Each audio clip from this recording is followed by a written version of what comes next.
Hello and welcome. I am Gimba Umar. Tonight, death toll from the attack on communities in Basa local government area of Plateau State rises to 9 as another attack on Bokos Council leaves about 10 persons dead.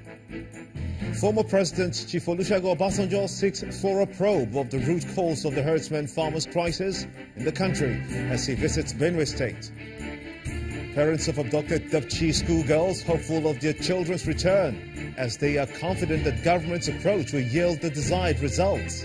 And South Africa's food producer Tiger Brands to face class action lawsuit over the death of almost 200 persons from listeria outbreak in the country. On business news tonight, Indonesia plans to buy more of Nigeria's crude as global oil prices recover amid broad market optimism. And on sports news tonight, Marcus Rashford strikes twice as Manchester United earns the Northwest Derby bragging rights with a 2-1 victory over old rivals Liverpool.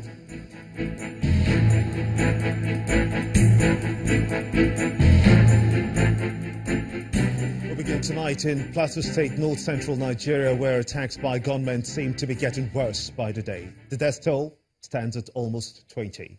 A fresh attack carried out by gunmen on Kwal district in Basa local government area late yesterday resulted in the deaths of about 4 persons, bringing the number of people killed in the council to 9. The first attack took place in Nzarovo village of Miango district on Thursday night, just as President Muhammad Buhari was in the state for a 2-day working visit. Meanwhile, about 10 persons have also been reported killed by gunmen said to have invaded some communities in Dafo district of Bokos local government area, also in Plateau State. Lake community in Kwal district of Basa local government area of Plateau State has come under attack barely 24 hours after 5 people were killed, including a set of twins in a neighboring village in the same chiefdom.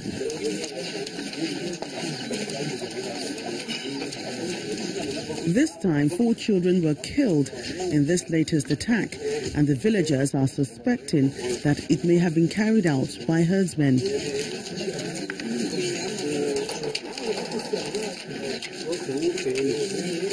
The village head explains that the attackers operated in commando style, having noticed that the youths and men of the village had gone mining. When they hear the song gun, everybody begin to look where they can hide by themselves. So there's one woman where she born, she now reached here. So after when they came, she saw them. She even tried to carry the just a new pick where she born. She had to begin to be following her, but government that but all the children when they there, they want to hide themselves, and then they come fire up them. So that all papa is therefore you go hide by self, but it just look by the way when they came, but they are coming by no all no reach your 5 minutes they do. Before these people when they there for the area, they will come out, they already make the attack finish. That all the thing went. Daraba Yohana is the mother of 2 of the children killed during the attack. She narrates how the children were still playing under the moonlight when she heard the sound of gunshots. She says within a few minutes the place was surrounded by gunmen, shooting sporadically and killing 4 of the children who were running to safety. The police public relations officer for Plateau State Command says the police commissioner has ordered the deployment of security operatives to the area. We are not resting on that. He has employed visibility policing by deploying more security presence in the area to give the people confidence and again to deter the attack on the community. In recent times, communities in Irigwe chiefdom of Basa local government area have come under attack from suspected herdsmen, forcing some residents to abandon their ancestral homes for fear of more attacks. In the meantime, former President Chief Olusegun Obasanjo has described the killings in Benue State and other parts of the country as senseless and unwarranted, saying that it must be stopped if Nigeria has to make progress. The former president was speaking in Makurdi when he paid a condolence visit to the people and the government of the state over the new Dear Days killings by suspected herdsmen.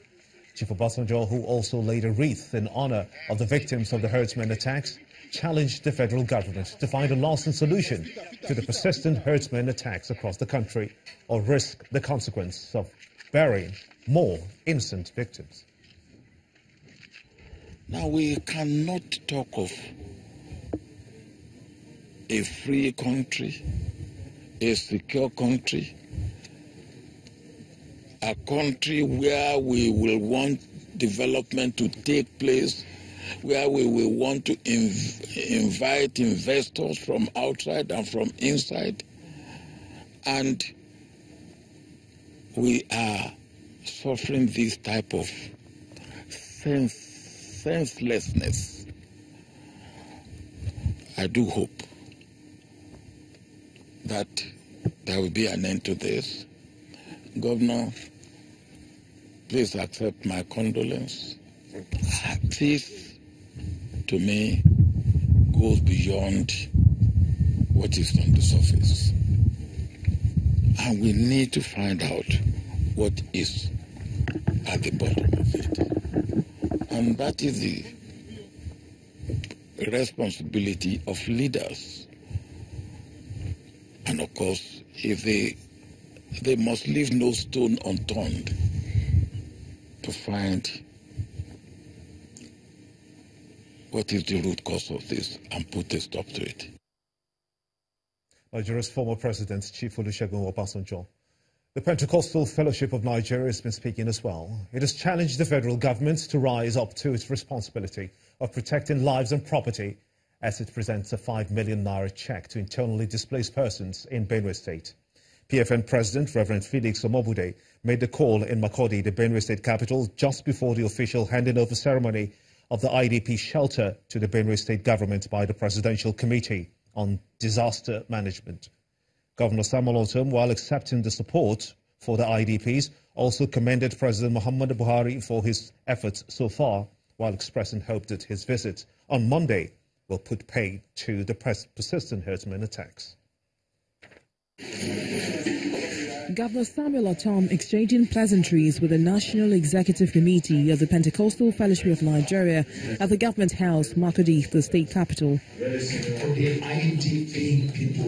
The clergy came with financial support for the state government to help over 170,000 IDPs, with a call on the federal government to ensure tighter security for lives and property. We shouldn't be killing ourselves. The life of every Nigerian is very, very precious. Life is sacred. Once one life is taken, it cannot be replaced by any human being. This is the message that the Pentecostal fathers have sent us. We love our Fulani brethren. We love their business. They are Nigerians like us. But nobody should treat Nigeria as a conquered territory. We conquered Nigeria together. Hausa, Ibibio, Ijo, Jokum, whosoever, every tribe in Nigeria, we own Nigeria together. And we should respect each other's view. Attention soon shifts to the Ego Toll Gate Shelter Home project built by the Presidential Committee on Disaster Management.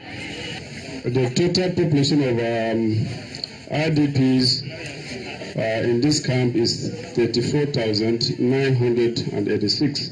The shelter is expected to cater to the needs of these newborns, their parents, thousands of other families, and their children.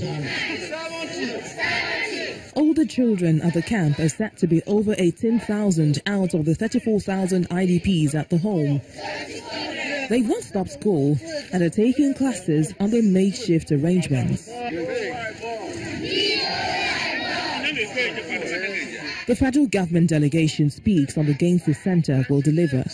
The provision of this facility have been able to help the government to a very large extent in bringing temporary relief. Of course, it can never be the same with their normal abode, but at least with the inconveniences, is still a lot better. There is a lot of improvement in what it would have been if these facilities were not available at all. More visitors are expected in Makurdi next week, the most anticipated being that of President Muhammadu Buhari. Mr. President coming to Benue State is a good thing and omen to the people of Benue State, and I believe that these IDPs will go back as soon as he visits. For now, the IDPs scattered around the state are praying for peace to return to their communities so the temporary shelter will not turn into permanent homes. Parents of the missing Dapchi school girls say they are doing everything possible to call government's attention to their plight. More importantly, though, they want their missing daughters rescued as soon as possible. Channels Television again visits the community to feel the pulse of the mothers and also capture latest developments on the moves to rescue the 110 girls. Dapchi town, unusually quiet and desolate. Although it is gradually coming back to life, it is obvious that something is missing, and that's because the people are unhappy. Every day, mothers of the missing girls gather here for information on the whereabouts of their daughters, with the hope that someday good news will come their way. But the meeting always ends in tears.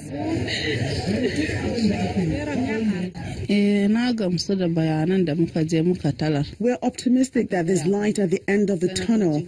Since the day of the abduction to date, I have never been as happy as the day we visited the National Assembly.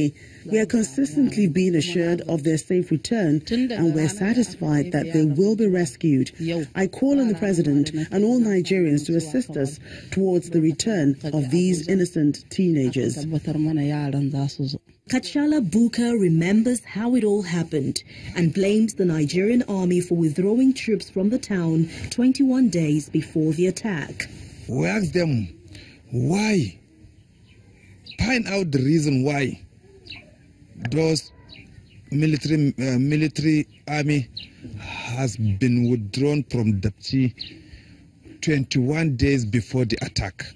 These are main question. The loud tweets from birds on this tree speaks volume about how quiet the government science and technical college Dapchi has been since the girls were abducted. Although the school was only shut for just 1 week, none of the parents will take the risk of bringing back their children to the school. Ibrahim Lawan, a member of the Bring Back Our Girls campaign, says his group is already working to put pressure on the search for the girls. Some parents of that missing schoolgirls organized themselves and they went to the National Assembly to call on the government to put more effort for the searching of their missing girls, to bring them safely and healthy to their parents. But we should not rely on that only. We too also will organize a kind of action that will show to the government that we have a very serious concern and we have a very serious issue about this situation for those parents that have missed their children. There is obviously a major concern for these people, and it is for the 110 schoolgirls to return home safely, an assurance that has been given to them by the presidential committee set up to investigate the matter. In part two, after the break, Nigerians continue to react to the recent Corruption Perception Index report by Transparency International. Stay with us.